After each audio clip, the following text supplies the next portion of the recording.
अस्सलाम वालेकुम नाज़रीन, आप देख रहे हैं एशियन न्यूज़ HD और मैं हूं मलिक खुर्शीद हसन।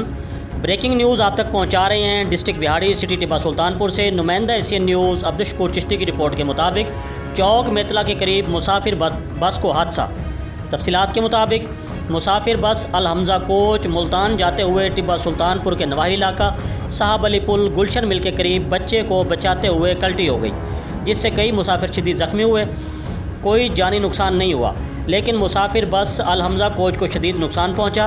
वाक़या की इतला मिलते ही rescue 1122 Tibba, fire brigade Tibba, Punjab patrolling post चौक मेतला व टिब्बा पुलिस ने बरवक्त रिस्पॉन्स करते हुए मौका पर पहुंचकर ज़ख्मियों को फौरी तिब्बी इमदाद फराहम करने के बाद कुछ ज़ख्मियों को THQ अस्पताल जहानिया और कुछ ज़ख्मियों को THQ अस्पताल टिब्बा सुल्तानपुर मुंतकिल करके रोड क्लियर करा दिया है।